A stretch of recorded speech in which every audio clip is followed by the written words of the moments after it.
Hey, quick disclaimer up top. I don't know why my audio sounds bad, but it doesn't sound great. It sounds very distant, so just giving you a heads up. Sorry. I need to find some goofy anime theme song to do a chiptune version of because let me that'd be a pick lot of that. fun. Yeah. Mazinger Z. I'm Matthew, I'm Carlos. I'm Alex. and this is Heroes 3 Gaiden.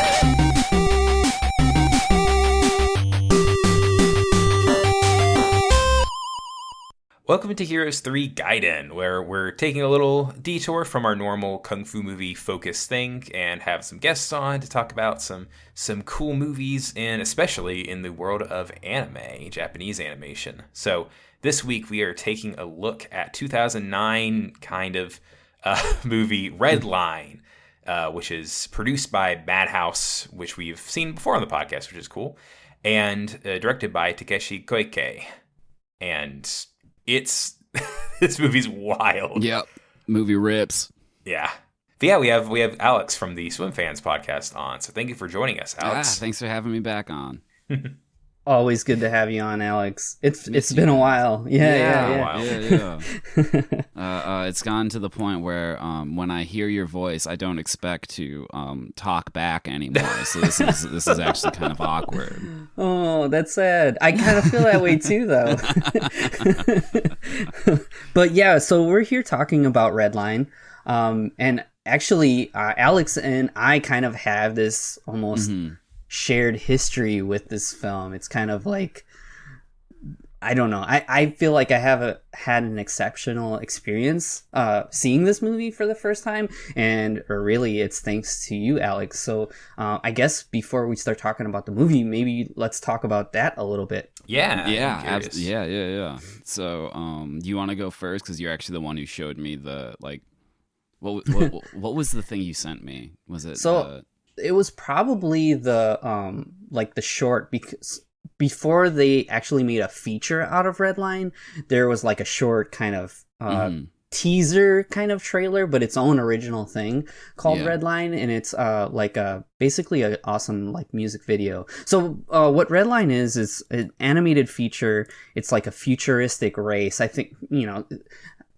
one way that I kind of would say is kind of like Wacky Races meets F-Zero or something. Yeah, that's a good comparison. That is pretty dead on. Something by way of No More Heroes or Killer, something like Goichi Suda or Platinum Games. This is all video game stuff, but it's basically a futuristic kind of race where it's there are no rules, anything goes, and you get to see all these kind of interesting aliens with a splash of Smoking the Bandit thrown into. Yeah, for sure, totally. The main car of Redline, JP, our hero, his car is called the Trans Am, and it's kind of loosely based on I'd say it's like a early 70s model Trans Am, maybe like a 71 or 72. Oh yeah, no, it's very much like the Trans Am from Smoking the Bandit. Yeah, it's great. So it's for me, it's like this kind of pinnacle of hand-drawn 2D animation in a time where everything was transitioning away from that and incorporating CG. This film, and even just that little trailer, is kind of proudly wearing the badge hey, this is just hand-drawn animation. And there are little touches that they use computers to assist with throughout the film, but 99.9% of this movie is just a showcase of great artwork. and something that I live for, and it was something that I didn't think could even exist, even in the time when it came out, 2009. I'm like, nobody's gonna do anything like this anymore. And Madhouse was an animation studio that I really loved, and seeing them really kind of pay tribute to this legacy of 2D animation with this film was like a dream come true. And so I shared this short with Alex, already knowing what Alex's taste was in animation, because I feel like, Alex, you and I have pretty much bonded over animation over the years. Yeah, even though I feel like in some ways we have different tastes, I feel like even with our different tastes, there's still a common bond of cartoons, basically, right? We love cartoons. And I think that it's we both have a solid eye for what's good, and I think we can both look at something and be like, oh, this rules. yeah.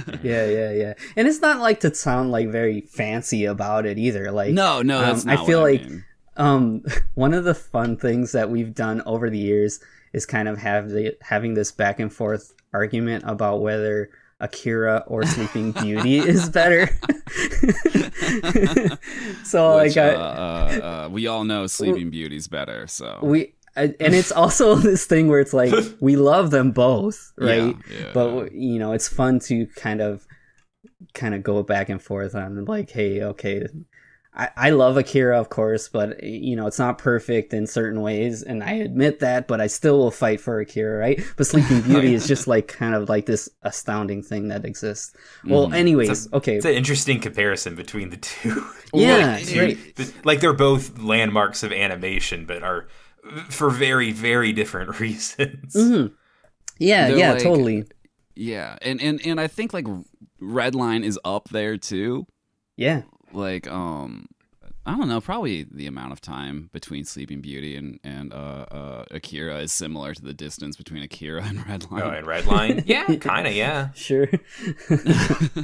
So yeah, we've always kind of bonded over this, and sharing Redline with Alex was really cool. But what ended up happening is that Alex is part of this basically like a film group in his college, and I don't know who brought up the idea of doing it, but what ended up happening is that Alex actually got a copy of Redline and showed it at his college, and it was on a gigantic movie screen in a college-sized theater.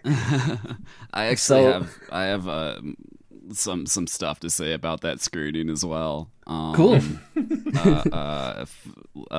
First off, I believe you sent the trailer to us over Twitter during our radio show, which is a whole other thing. This is actually how we met. But I think I remember being like, "This is the coolest fucking thing I've ever seen." When does the movie come out? And you were like, "Like keep waiting, bitch." Like no one fucking knows. Sorry, I'm swearing. And eventually, I got the Japanese release happened, and I watched like the home media market in Japan for like months waiting for a copy to come out. Like will a copy come out? Will it have English subtitles? And they were both up in the air. Like I had no idea when it was coming out. No idea if it would even like be useful for me to get a copy for Gonzo. But Gonzo being the cinema group that I ran, and we voted it in one semester, and it didn't come out in time. So we had to replace it with another movie. But then the next semester's voting came along, and I'm not going to name names, but two people didn't show up that were supposed to show up. And I don't know if I've ever admitted this publicly, but it's the only time I've ever lied to get a movie shown at Gonzo. I straight up, it was like a 3-way tie with Redline and 2 other movies that I don't remember, and I just was like, "Yep, Redline won." Awesome. I swear I never did that any other time. All those like, and if you looked at the schedule, you'd know that like, no, I would if I was stacking these votes, I would never show this stuff. Nice. But that was the one where it was just like, no, I've been watching this thing happen like for months. I've been waiting for a Japanese home release. A Japanese home release at this point, it was confirmed to have English subtitles, and I just didn't care anymore. And I'm a terrible liar. That if you know me long enough, I have no poker face whatsoever. But like I made the split second choice that like I'm going to lie about this in order to get it on that screen, and the only lie that I ever think that I was completely successful in selling to other people, I said, and Redline won. Next category. Amazing. Yeah, awesome. Well, I mean, I'm thankful for that. Thanks for lying, dude. Yeah, that's the thing, is everyone that I've said like, oh, I lied about that, everyone agreed like, oh, good call. Like, yeah. I'm curious what the other two movies even would have been. I don't remember. I guess it's telling that you don't remember them. Yeah, so. yeah. Lies are good, actually. That's great. Yeah, learn that from... Sometimes you gotta do it. On Heroes 3 Gaiden, we tell you that lying is good. Yeah, and we swear. Ask Werner Herzog, what's up? Right. So I actually, I had to drive up to see this, so it was like, I don't know, like 4.5-5 hour drive. So me and Alberto, my friend, we both we went up and we watched Redline. It was awesome. I'm so happy to see that Redline on a big screen. Yeah, it looked great. Yeah, and it was basically I got a private screening of Redline in a college theater. That was so awesome. Actually, it was pretty well attended.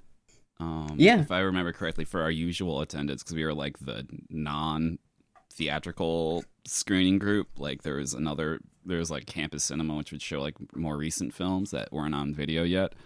But that one also, quick aside, and this will be the last thing I say about the screening.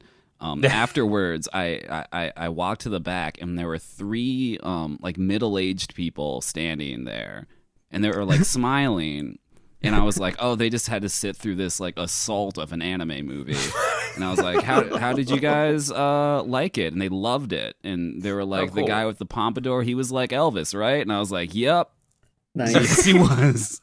I do honestly feel like there are things that are kind of universally appealing about Redline. One, I like the simplicity of it just being this futuristic race and the amazing carnage that you witness throughout the film.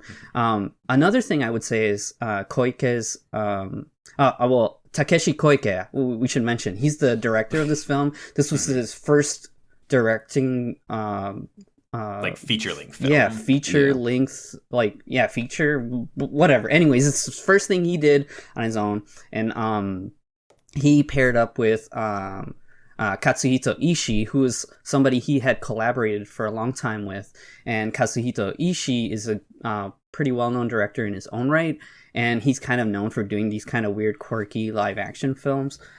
And so they collaborated to make this feature, and Koike's art design kind of has some Western like energy to it. He always, in most of his major works that you'll see, he always uses these heavy black shadows, and I feel like sometimes you could say that's reminiscent of kind of Western comics or totally. Western cartoons. And I think I read a thing that said that he was Frank Miller was a big inspiration for him. You can definitely see that in the shadows and the shading. Yeah, sure.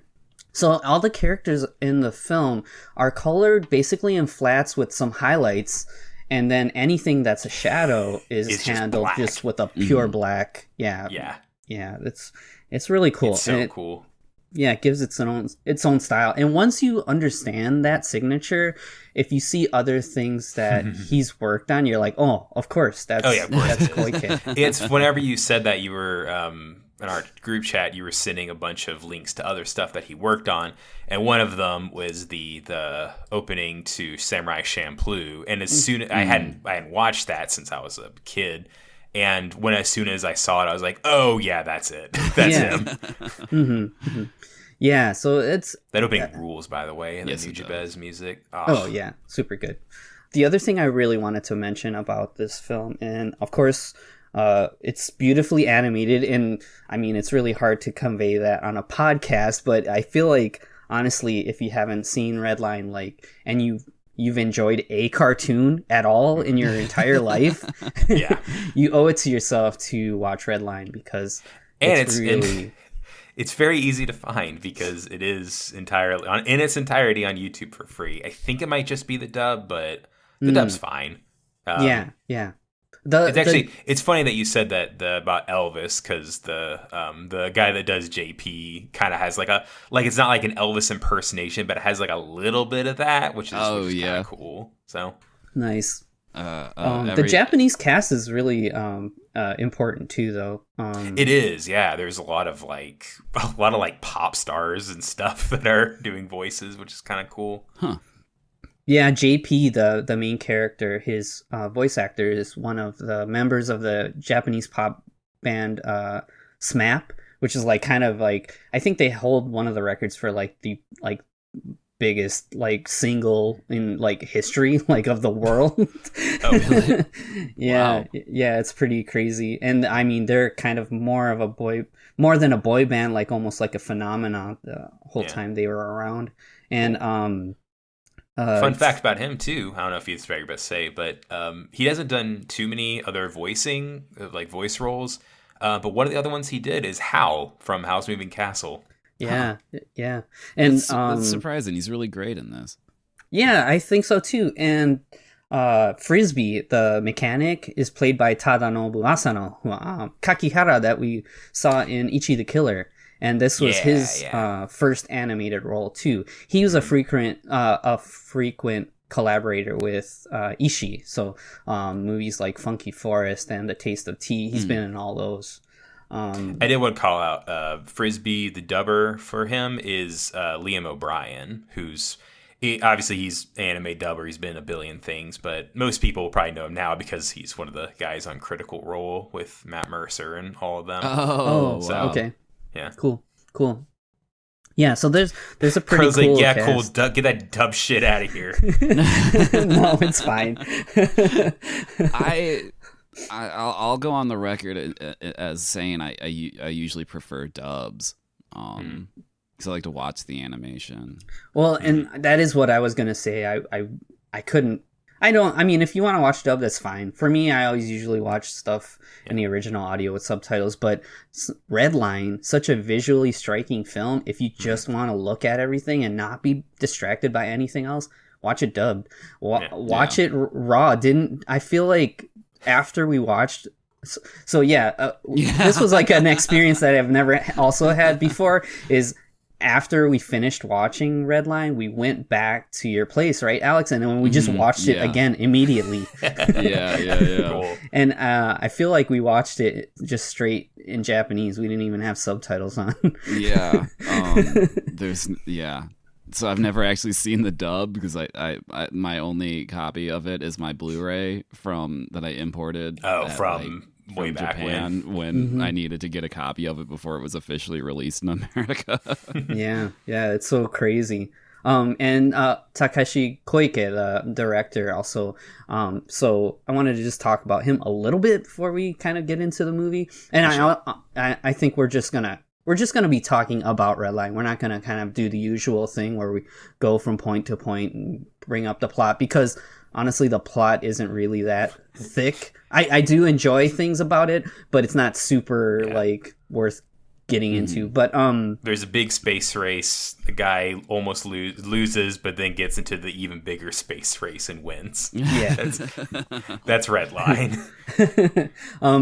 So Koike, actually, basically most of his animation career was with Madhouse, and what I found out is that he actually, straight out of high school, started working for Madhouse, and most of his career leading up to Redline is all different works for Madhouse. And then after that, actually, we could talk a little bit about the aftermath of Redline. So it actually wasn't a success for them. the movie took a long time to make. Some people like say it 8 took years like or 7 or 8 7 years.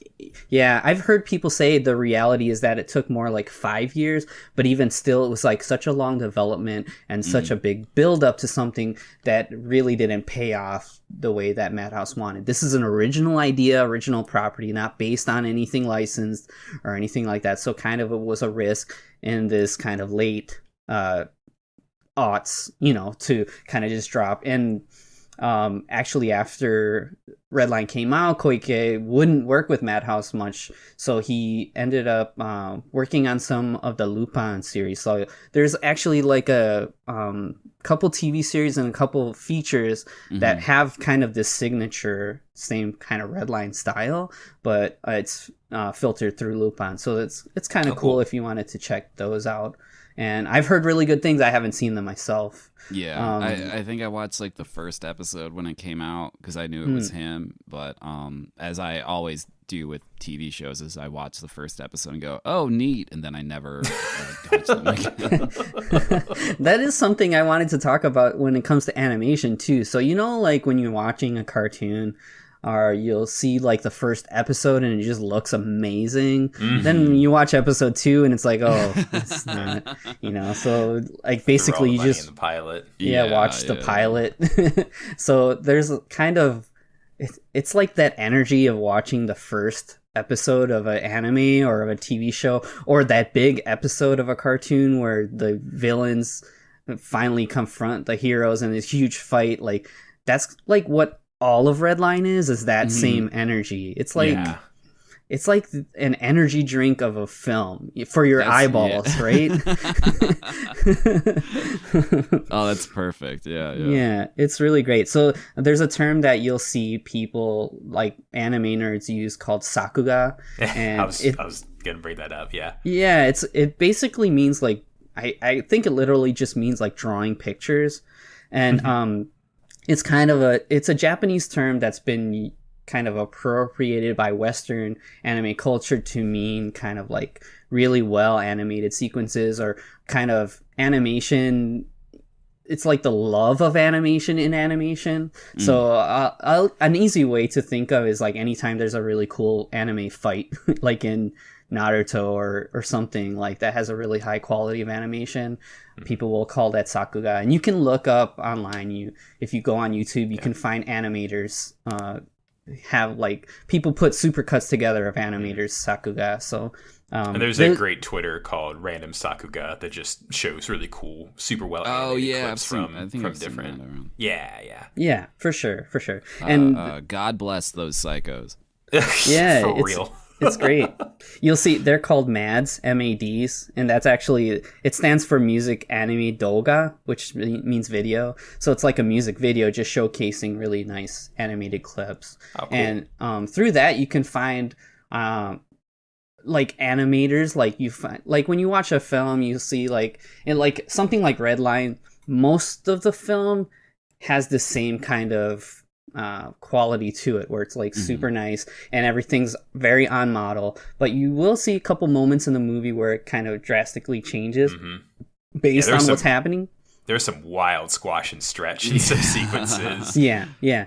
And one of the ones that I always like to bring up is an animator. His name is Shinya Ohira, and he's worked in the industry forever. He's literally like a grandmaster animator in my eyes. And so when Voltan combines with that creature and he fights Funky Boy, Funky so in the movie there's Funky Boy, and how wild that looks and how fluid and everything, that's like Ohira style. Gotcha. I was kind of thinking because that whole sequence, like it's part of what I love about the movie is that there's like the B plot to the movie is almost like the B movie to the movie. There's a second movie that's happening in the background of the main story of the racers and the preparation. That's like that's almost like this like not I don't know, the only thing I can think of to compare it to is like Gundam, because it's like this huge intergalactic war between these different factions.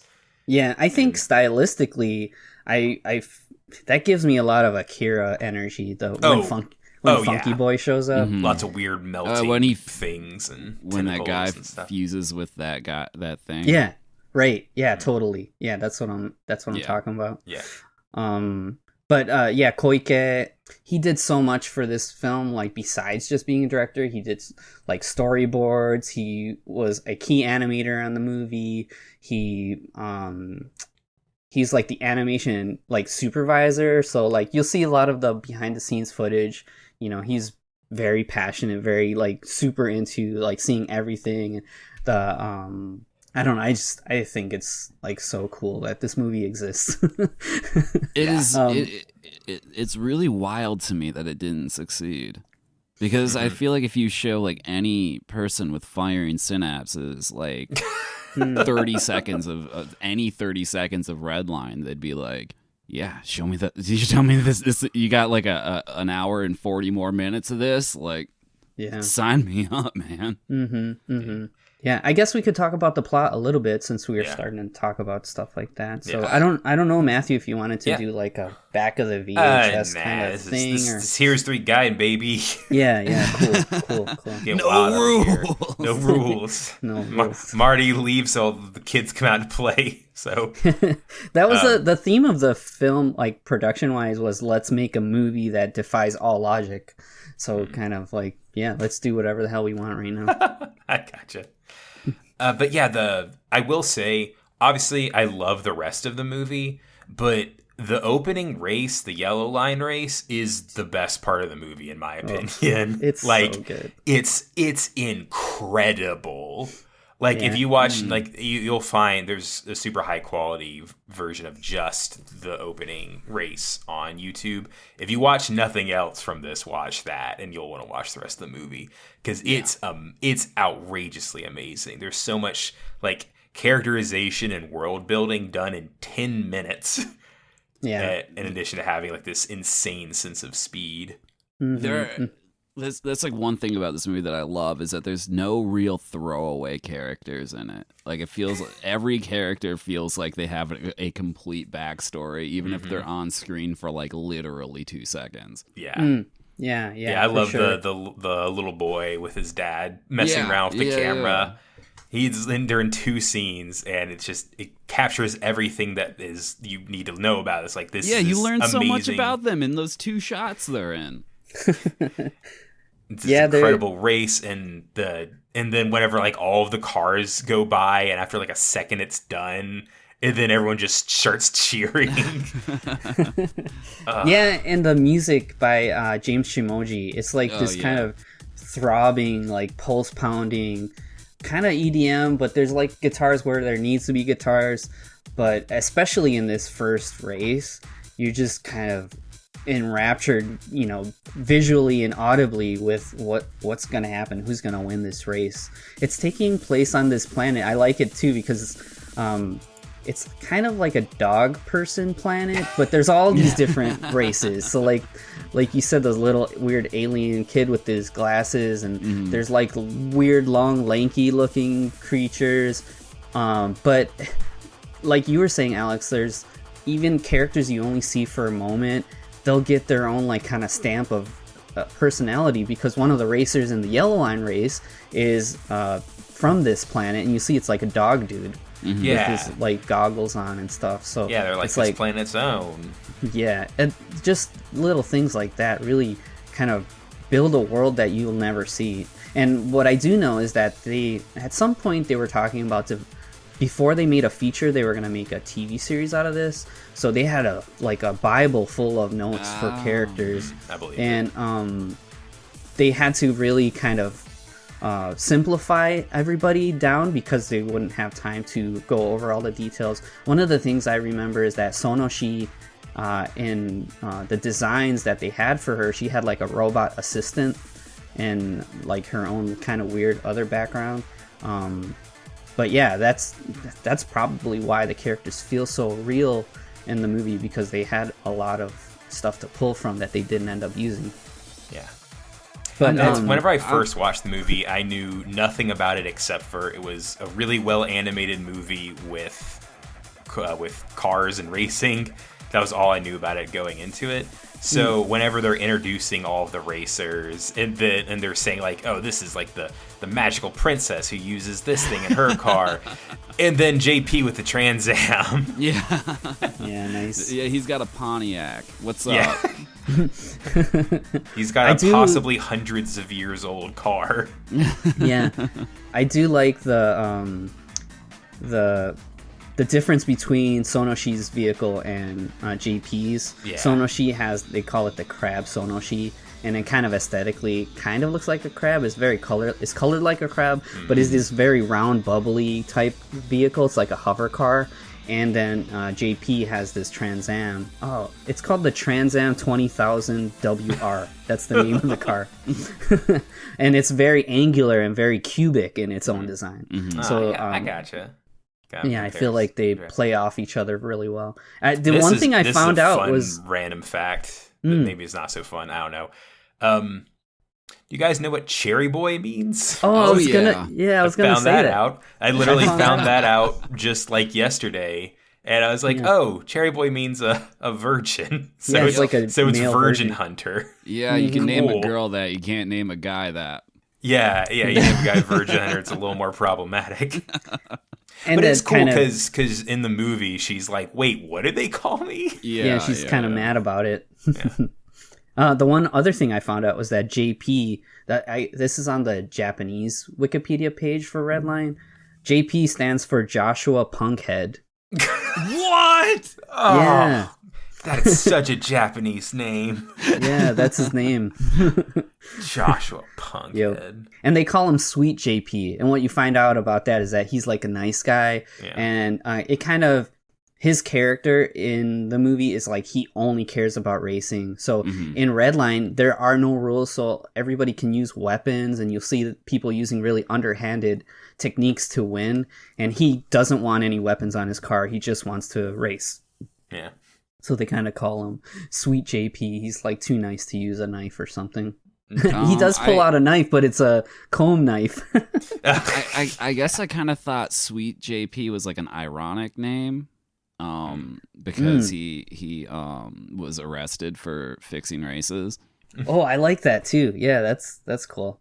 That's like one of the facets of his whole character and his history. Him and his mechanic Frisbee in the film, they're like lifelong friends, and Frisbee seems to kind of gotten in with some bad people, some Yakuza types, the Inuki clan they call them, and that kind of it puts like kind of like a sour note on JP's character, because when Sonoshi finds that out, it's kind of like, oh, like he's not an honorable racer like I am. I feel like Sonoshi actually has more of the qualities of like a shonen hero character than JP does. Yeah. I think that's what makes JP interesting, though, is that he does have kind of this checkered past, and he is looking to just sort of get like on with his life in a way that more fits to his ideas or ideals. And I think he's a much more interesting character because of it. If he was just like another wide-eyed shonen protagonist, I don't think it would have the same effect when he actually does succeed. And when they do hit the thing at the end of it, turning the thing his friend used to rig the race against him into the thing that propels him to victory. Ooh, yeah. Isn't that kind of beautiful about that? Yeah. Yeah, I do have some Redline theories. Oh boy. Let's fucking go. So one, I'm pretty sure I probably talked to you about this over the years, Alex. I feel like the Yakuza boss is the hero that JP sees in the flashback. Yeah, you pointed that out to me pretty early on after we watched it, and I've looked for it every time, and I think it's there. Because I think you could argue for it. There's that, the dude kisses in the flashback, and then he has two girls surrounding him at the end where he is during the Redline race. Yeah. So I think I think it's kind of cool if you really are into that, because you have this ideal that JP's trying to strive for. Mm-hmm. But the reality of it is that this dude ended up, becoming like a Yakuza boss, and he ends up dying throughout during the film. And JP kind of reaches for this glory that he doesn't realize doesn't even exist. Mm-hmm. So I think that's kind of cool. My other one, that would make sense why they were even got wrapped up in it, because he had trusted him. And yeah, because in the flashback, it's like JP sees him mm-hmm. like after they like get beat up or whatever. You don't really know what happens, but JP's kind of down and out, and he sees that dude like all shiny and glorious. Mm-hmm. So he'd be around from the same area. In one of this movie's many scenes of people crying. Yeah. So yeah, the other one, and I was watching closer for this time, is something that I've always kind of thought is, I feel like Machine Head is Sonoshi's father. Oh? Have I talked to you about that, Alex? No. Machine Head. Go on though. I'm open to it. Let's sell me on this. So Sonoshi talks about her father in the past tense. She doesn't really the way she talks is like he's not around anymore. Mm-hmm. But she says like all he cared about was racing, and all he wanted to do was win. When JP first talks to Sonoshi, when they're on the Europass, the Robo World moon, they meet in a restaurant, and he says like, "Hey, I just wanted to talk to you." She's like, "Oh, well, I'm waiting for somebody." So as that scene plays out, and then Machine Head walks in a few minutes later. Whoa. Yep. So you see everybody react to Machine Head coming in, and when you look at Sonoshi, she has like a knowing wave and glance at him that nobody else sees. And the other thing is, Sonoshi and Machine Head are the only people that have the steam light, which is that kind of you're right, the jewel on her necklace that ends up being like the power boost at the end of the film, and that's what he uses. And when she's gonna use it at the end, Machine Head, they have this kind of knowing conversation back and forth, like, "Oh, are you really gonna use it? Like, do you think you can do this?" So the other thing about Machine Head is that he's known as this kind of person that's modified himself over years just so he can race, just so he can win. So when they show him for the first time, you see kind of like the older versions of him, and scene to scene, you kind of see that evolution of where he looks now. He looks more human-like in the flashback, or like the expose on him, and then when you see him today, he looks just like a robot. Mm-hmm. Yeah. So I feel, I mean, for me, I think those little clues are there if you wanted to pull from it. They never say it officially, but I kind of like to think that Machine Head is their dad. I don't know. Yeah, that's fun. I never thought of. I gotcha. Never would have thought of that. Even if it's not her father, that definitely points to them having some connected past of some kind. So yeah, I've never looked too deep online. I mean, because there's not the Redline fan community. Yeah. So I don't know. Maybe I'll see if anybody's talking about that. There was another thing too that I thought I had to look through my notes. Anyways, those are my Redline theories. Hot fan theories. I mean, I think that there's like so much of this movie is the little details as well. Like, there's always kind of something going on in the background in a lot of these shots, which is like why I think why the second act works so well for me. It takes the explosive like yellow line opening and kind of grinds it to a halt in anticipation for the red line, and you just sort of hang out with the characters in it for about a half hour or so. Yeah. And, I love that you say that, because I feel like people that have any criticisms of the film will bring that up, that it's like there's a like the second act is super slow and nothing really happens, and there's only really 2 races in this film. I feel like that's cool. That's such an asset for this movie. Yeah. Because you kind of, if you're just, I mean, the movie does need to give you a moment to just breathe, too, because how exciting the races are. The other thing, that was the other thing I want to mention, is What year did the Speed Racer movie come out? Oh, I think it's like, yeah, right around this time, right before this.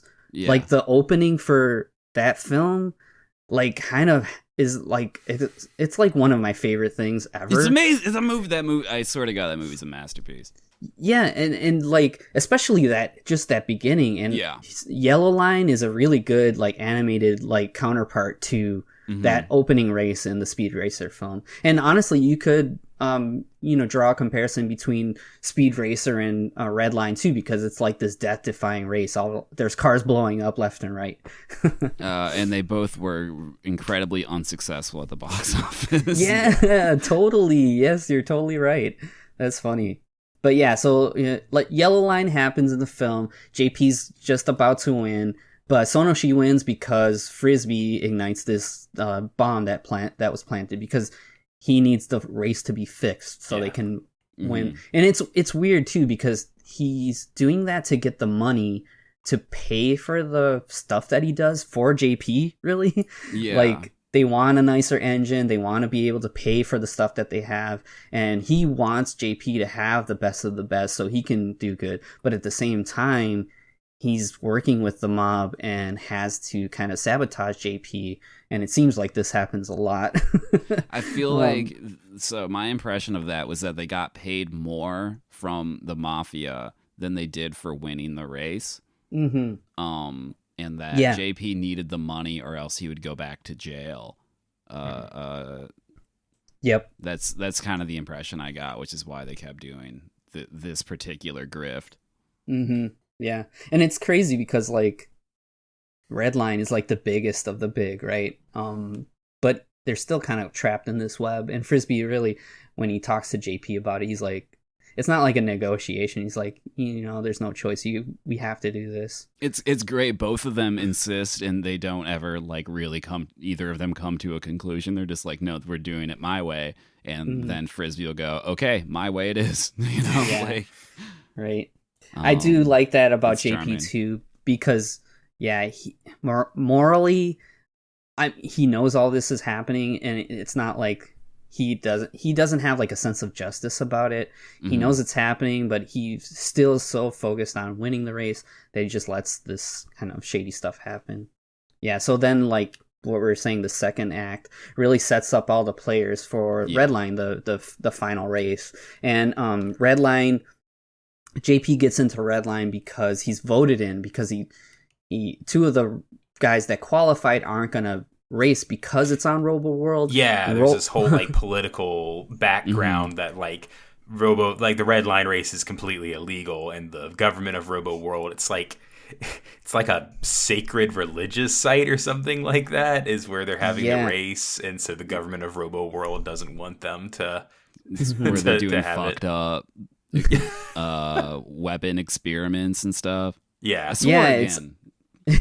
No, it's okay. We're swearing, dude. Okay. Fuck it. It's like, there's like secret government weapons, and they're worried that the attention that Redline would bring to Robo World would like reveal like all the secret stuff they're doing.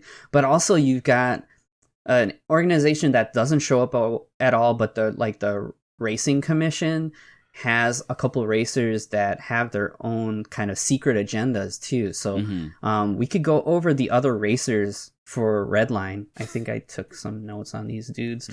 So we talked about Machine Head, and so we've also got a duo of pop idols called the Super Boings. Number one icons. They're great.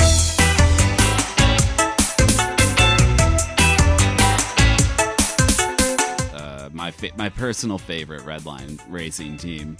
Oh man, awesome! Yeah, they're great. So the Super Boings are made up of two women, Boy and Bos. Yeah. Yep.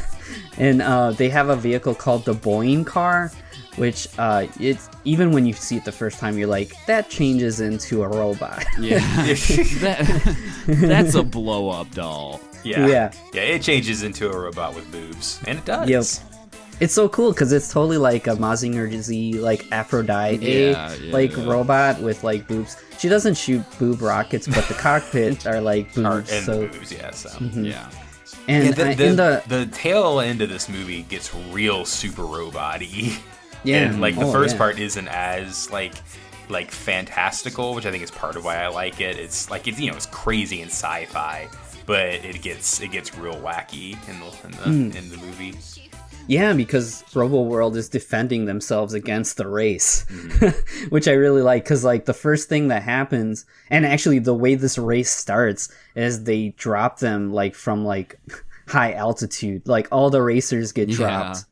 And they're descending onto Robo World, and they're just getting fired on the whole time by all this artillery. It's great. But then we have the two others that I was kind of leading into, Lynchman and Johnny Boy.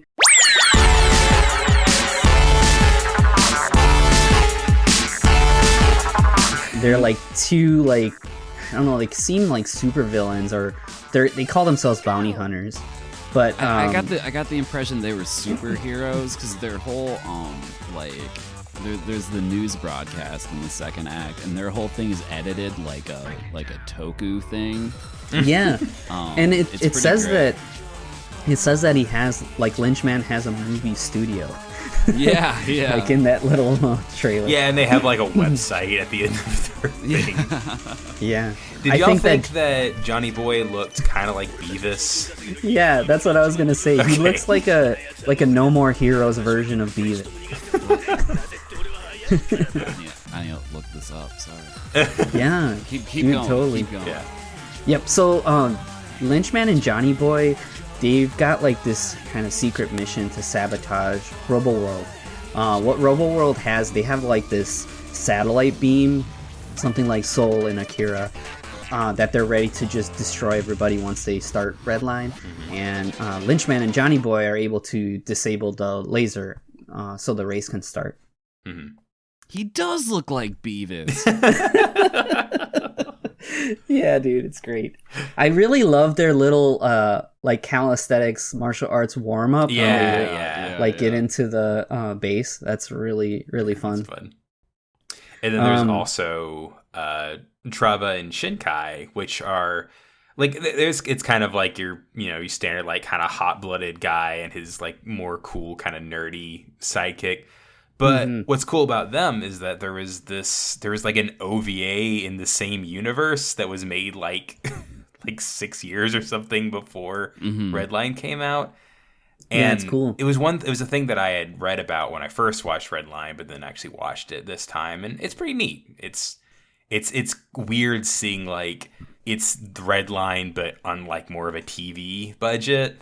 Yeah. So like it still looks really good. It's just not quite the crazy high, production value that the movie is. I watched it a long time ago, and it kind of gave me like a liquid TV or liquid television vibe.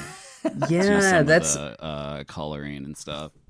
That's great that you mentioned that, because I honestly do feel like Peter Chung's like Aeon Flux is very in line with the designs that you see from Koike. So I've got to imagine that he's a fan of Aeon Flux. They both contributed to the Animatrix as well. Oh, right. And Shinya Ohira. So yeah, Koike did it's World Record. The one where the guy's running, and that totally looks... The guy runs so hard he almost escapes the Matrix. Yep. Yeah. I love that one. Yeah, it's really good. There's a Swim Fans about the anime. Oh yeah, that's right. Right, yeah. Go listen to that.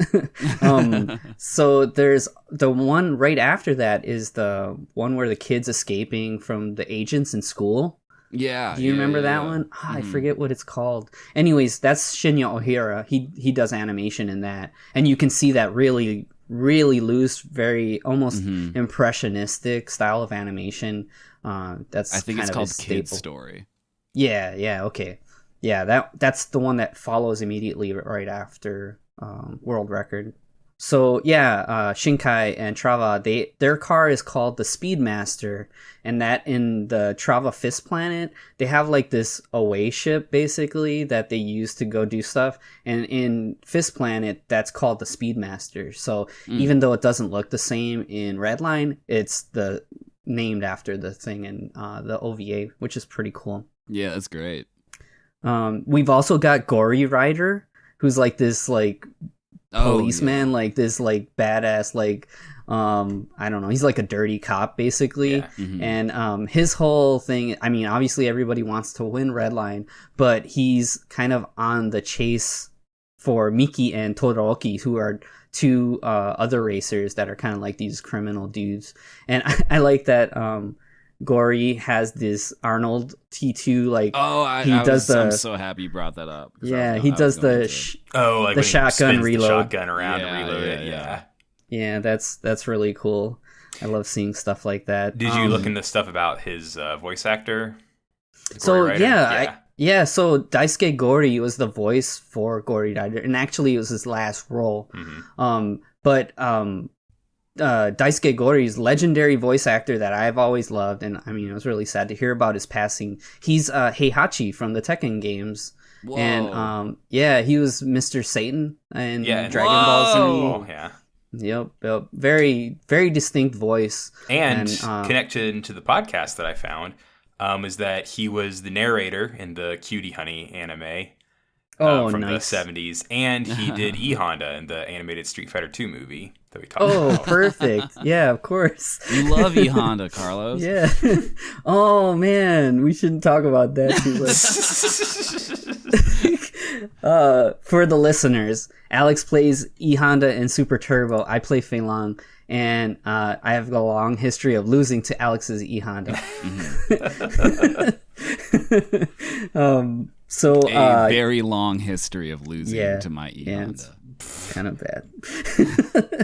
But that's a bad matchup. I don't want to sound like that on the I don't want to sound like that on the podcast. GG's. GGPO. Ain't cheap if it's in the game. Right. So Miki and Todoroki, they're like these human dudes. What I really like is their vehicle for Redline. It's basically like an insect with legs, so there's no wheels or anything. Well, I think it has a wheel in the front and the back, but it's basically like crawling. So the other thing that's really cool is that when they show them driving the vehicle, they're pedaling, like they're pedaling a bike. Like, can you imagine that? It looks amazing. The animation on that looks incredible.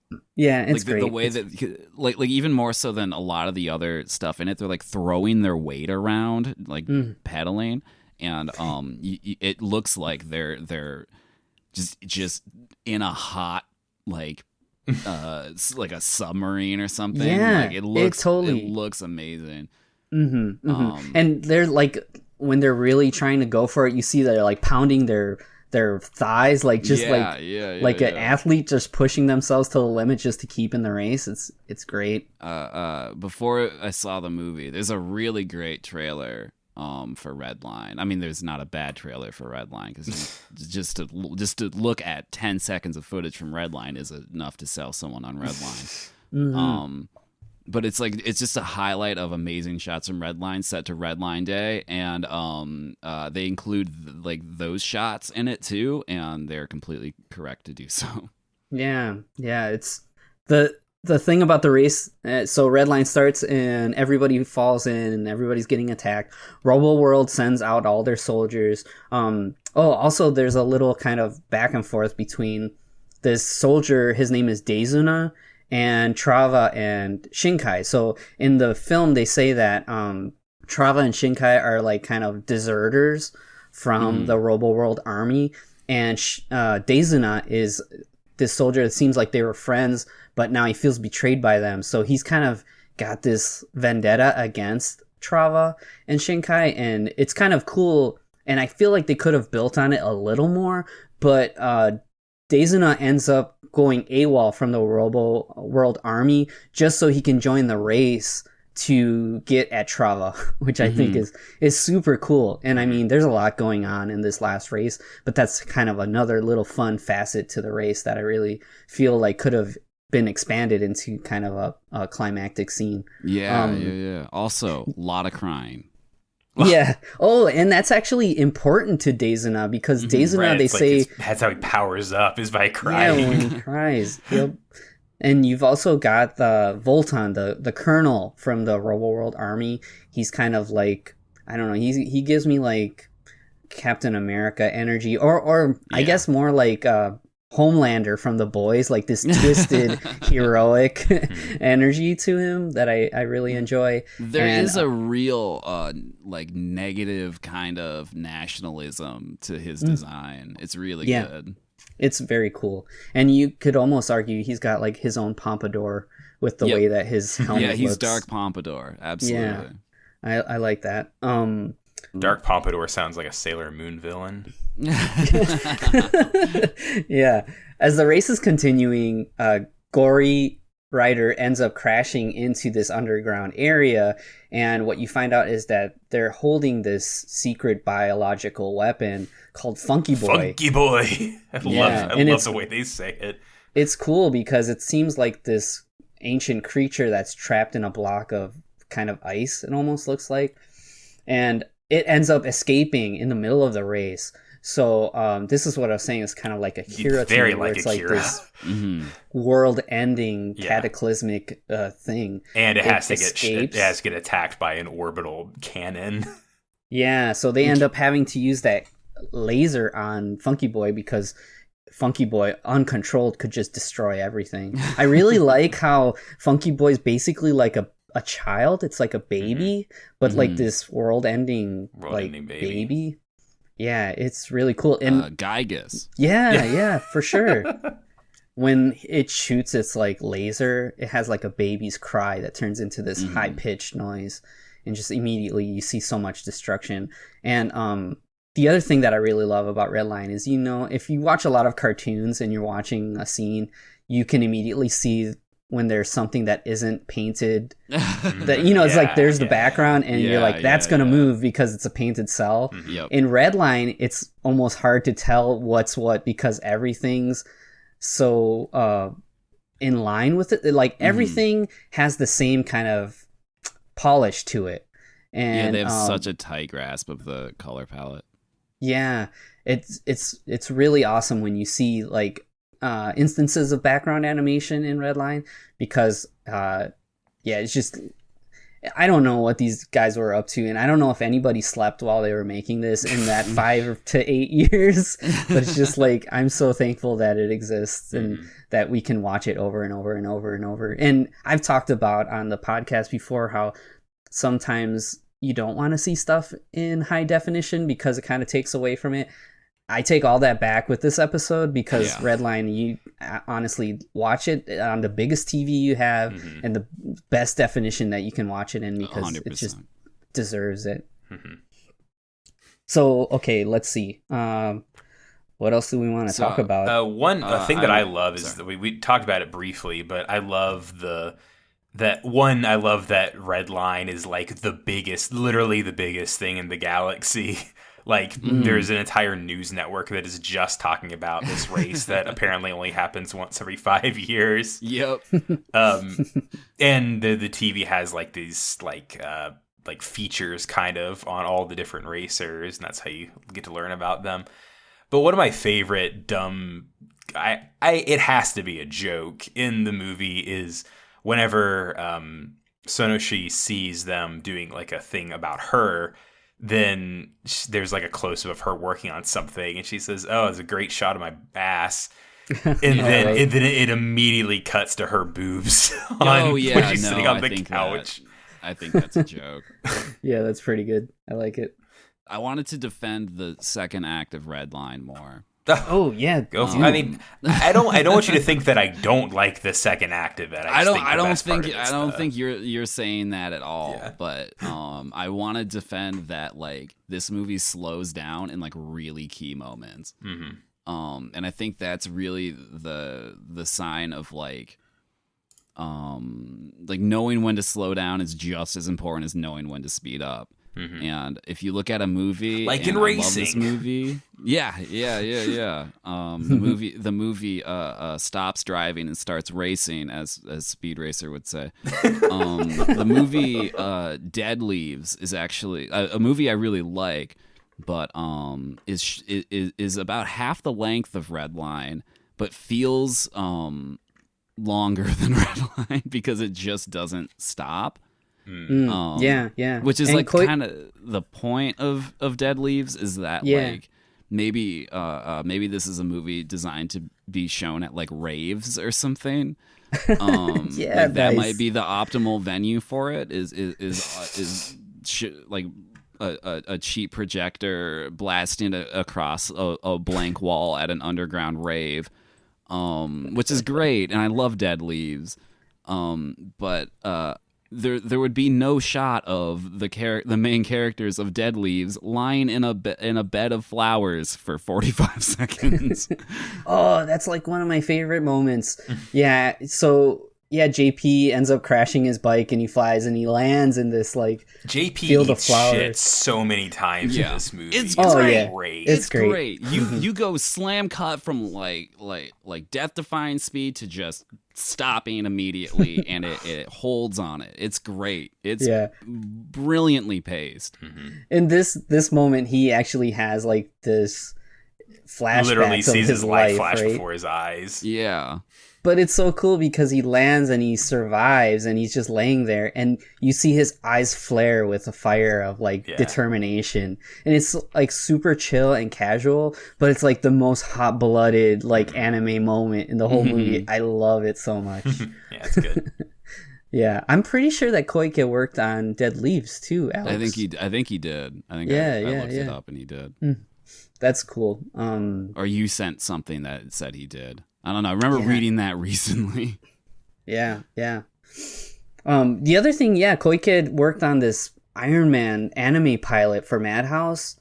That pilot's wild. Yeah, when you watch that, you're like, so you see it just looks exactly like the production team from Redline just made an Iron Man animated short. Yeah. And the TV series that actually ended up coming out didn't have like that same like feeling to it. They used CG for a lot of the armor on that show, and Koike worked on some of the episodes, but honestly the show itself didn't live up to that teaser trailer. I remember that stretch of Marvel Madhouse animes being pretty underwhelming. Yeah, it was really sad. That was around the first time for me when I saw Madhouse stuff and I was kind of disappointed. There was also that Highlander anime that was handled by Madhouse. What? And it was not familiar with that. Oh, that's a shame because that sounds cool, but it sounds so good, but it was just not really. It was one of the first times that I regretted buying a DVD. There's one good Highlander thing, and it's the movie Highlander, and even that's not very good. Yeah, nice. That's awesome. The cinematography in Highlander is the high point of Highlander because it looks so goddamn 80s. Yeah, it rolls. R.I.P. Sean Connery. Oh yeah. Wow. Yeah. Whoa. Damn. Sorry, didn't mean to bring everyone down. No. I don't know what else we want to talk about cool to talk about like the final thing to wrap it up, but I didn't know. It escalates perfectly too. Even after the calamity of the Redline race, once again it expertly knows when to stop, and it's to have that conversation between JP and Sanoshi, and they have like kind of a heart-to-heart moment where they decide they're going to race together. And because Sonoshi's car gets completely destroyed and like it's completely non-salvageable. Mm-hmm.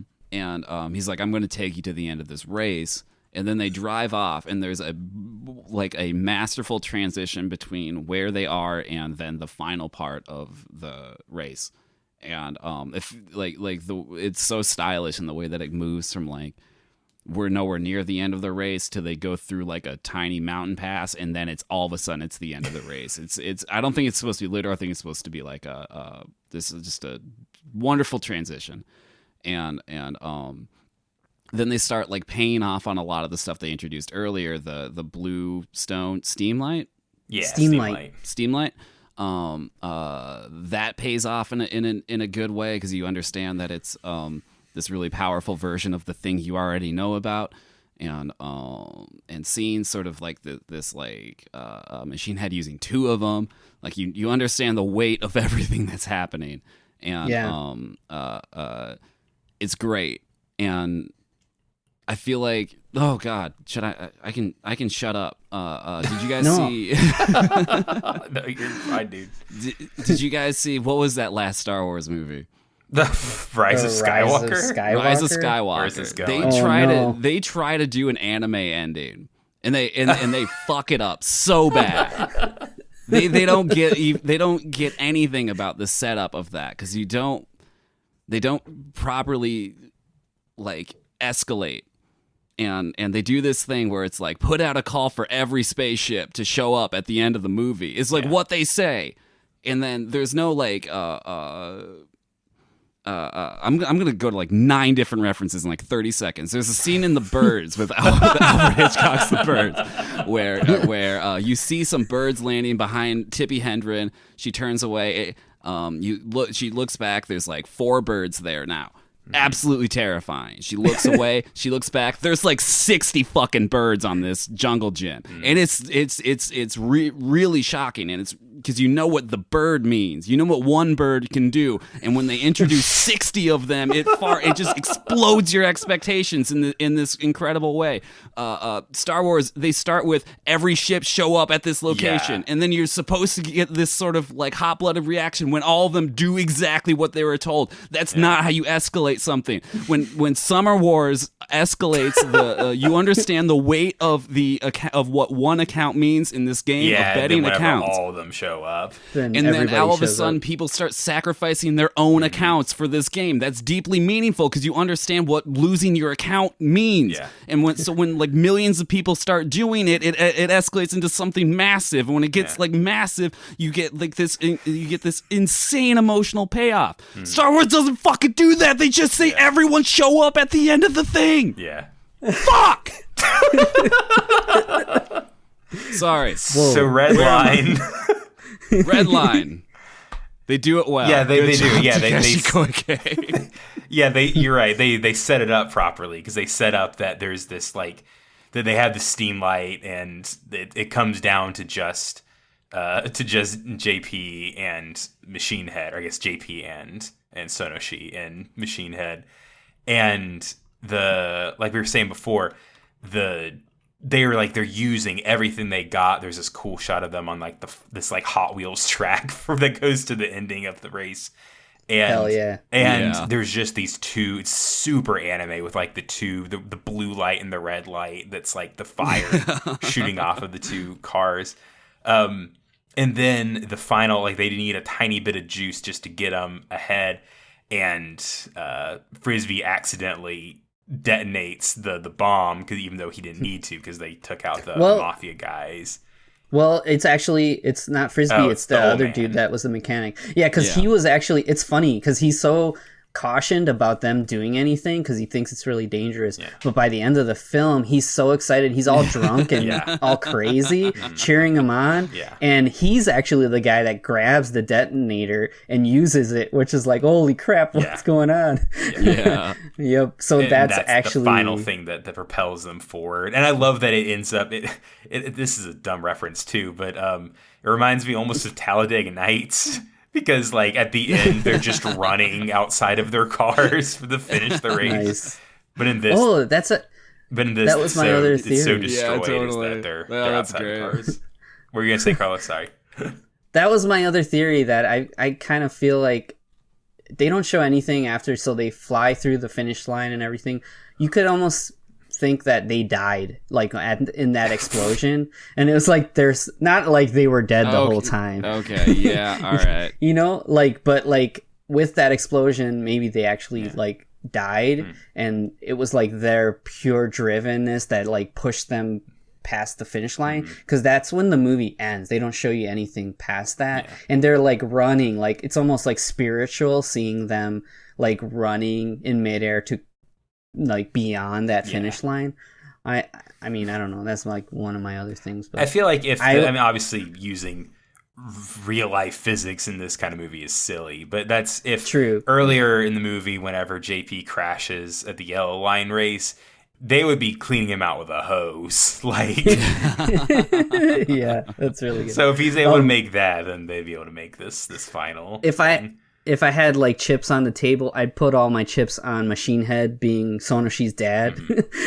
That would be my theory that I'd bet all my money on. No, it's cool. Maybe now not this one. Now that you said that, when I was scrubbing through the movie, whenever Sonoshi crashes, like time freezes and you see a close-up of JP, but you also see a close-up of Machine Head, but none of the other racers, just them two. Whoa. Uh-huh. So, see? Yeah, they're reacting to it. Yeah. The people that, care about her. Yeah.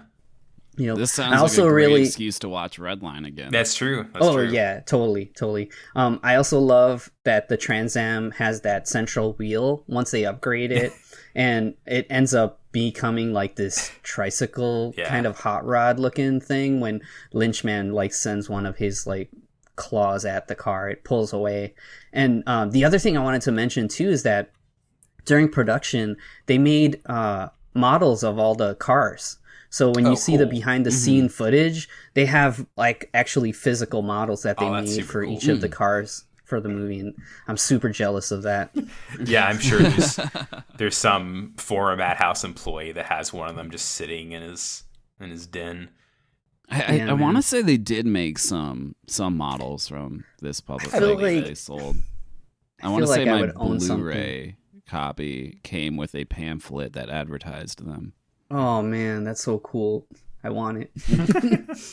But we actually do get like a Hong Kong cinema style freeze frame. Oh yeah, you're right. At the end of then this there's movie. this goofy like iMovie animation of the word love, which is kind of weird, but I think it kind of puts a stamp on how you're supposed to just have fun with this movie. Like, don't take it too serious. You can love how it looks and everything, but you know, it's a fun message and you had a great time. Here's this goofy stamp on the end of the movie. It's just weird whenever everything else is like this beautiful hand-drawn, some things are animated on one's animation all throughout the movie. Yeah. And then like an intern spent 10 minutes to make this weird. I like it. letters. I'll defend Right. the love thing at the end of the movie. Oh man. It feels a little like SNL not knowing how to end a sketch, and they have to think of something just cut away immediately or whatever. But I think it works. I think it's a good implementation of a cheesy effect. Mm-hmm. Yeah. Redline. Redline. Redline rules. I mean, you should seek it out. And it's very sad that you can find it for free on YouTube. For a while, it was like officially free on YouTube. I remember that, yeah. And it's not anymore. Depressing. Yeah, it's not anymore, which is still kind of depressing because there is a version that's just not as high of quality, but you can find it and it's out there. And obviously, there's also ways of watching anime that you can find it on those sites too. So. Don't watch Redline on Kiss Anime. No, don't not do Kiss that. Anime. No, not Kiss. Buy the Blu-ray. It's like $7 on Amazon. Like it's super cheap. Then I think one of the reasons that it's not free on YouTube anymore is because Anchor Bay like kind of took the license for that and released the Blu-ray. Okay, well that's good. That's good that it's not on there because you're able to get a decent version of it. Mm-hmm. Yeah, I lent my Blu-ray of Redline when it first came out on Blu-ray. I wanted somebody to watch it at work, and I lent it to them, and they never gave it back, which I was like kind of mad about. But honestly, I was like, "Hey, man, I want people to watch this, so just maybe give it to somebody down the line." Yeah. But yeah, that's Redline from. Again, kind of 2009. It had a bigger release in 2010, but it's an incredible movie. It's something worth seeking out. And thank you so much for joining us, Alex. Yeah, sorry I got heated there. No, you're still recovering. We can have a Heroes 3 mini where we just I feel like Yeah. Oh yeah. Yep. Sequel trilogy not good. I've been watching The Mandalorian a bit. I think The Mandalorian good. is okay in some ways. I haven't seen it. No, it's pretty good. Show. It's pretty good. I've heard good things. Mm-hmm. You have anything to plug? Yeah, I do a podcast called Swim Fans. So you guys are talking about anime, aren't you? Yes, that means if it comes out next week, we just released an episode about Marduk Scramble, which you should not watch, but you should listen to the episode we made about it. I love because I also haven't seen the episode because I haven't seen anything with it because we're recording this in the past, but. The last episode, y'all were all like, we're going to talk about this movie. None of us have seen it, so we'll see what happens. Nice. Yeah. That's not a good thing. We're doing a mini series right now where we're playing a tabletop role playing game. Oh, cool. Called Sprawl. I'm in the process of editing them, and I think they're coming out really nicely. But normally we're a teen movie podcast. It used to be an erotic thriller podcast, hence the name Swim Fans. Please listen to us. We're fun. Both these guys have been on episodes as well. Yeah. Yeah. Oh, yeah. Mine is such an outlier. Yeah. It's great. And let's say, if you want to just listen to us, listen to The Wraith or Swordfish or Hackers. If you want Marty content. Oh, yeah. Marty was on episode as well. He was on a episode about Clueless, which is actually a really good episode as well. Yeah, that was really fun, too. There's not a bad Swim Fans episode with the Heroes 3 guest. No. Thanks. Appreciate it. Yeah, absolutely. Come back on. You guys are just golden egg laying geese or whatever. Oh. Well, thanks. But the Thanks, golden dude. eggs are great episodes of podcasting. Well, we're still kind of on a little break or whatever, but I don't know. Maybe we'll do a little guest stuff with other people. Yeah. It could be fun. That'd be fun. Yeah. Well, thank you so much for checking out our show. If you liked it, then you can listen to a review on whatever you're listening to this on. You can check us out on Facebook, Instagram, and Twitter. We're at Heroes, the number 3 podcast on all 3 of them. And we're continuing this weird Heroes 3 Gaiden, so we'll probably have another episode before the end of the year on something. So until then, yeah, we'll figure it out. I've kind of been, I guess, using this downtime to cover some gaps that I feel like that stuff that I've wanted to talk about that I feel like I didn't know as much about. Yeah. So it's been fun, kind of digging through media that I've always wanted to dig through. Cool. I've got let's see, what's the stupid thing I've been watching lately? I've been watching a Sentai show, Ninja Sentai Kakurenja, which is like a mid-90s Power Rangers show. Oh, cool. That's all about ninjas. But the reason that I'm watching it is because a very good friend of mine suggested it after listening to our Yokai Daisenso episode. Oh, awesome. And the reason is that all the monsters in Kakurenja are yokai. So it's kind of very cool seeing wild Power Rangers takes on yokai that I'm familiar with. And I've been having fun time with that. Cool. I've been enjoying your Twitter updates about it as well. Yeah, anytime there's something weird, I'll just take some screen caps and share it because the show is really goofy too, which I enjoy. Cool. All right. Well, until next week where we're doing something. I'm Matthew. I'm Carlos. I'm Alex. And this is Heroes 3 Gaiden. Thanks for checking us out. Right before the sunrise, one thing is on my mind. Need to take the stress and throw it all away. Feelings to discover, knowing undercover what it is you really mean to me. You are the flower, I'm the rain. Without you, life is not the same. I'm everything you'll ever need. Heroes 3 is part of the Mercado Brothers Podcast Network. Remember your training? No. It's different. It's all different now. Okay. Sorry. Damn ass hell. Okay, I'll stop. There you go.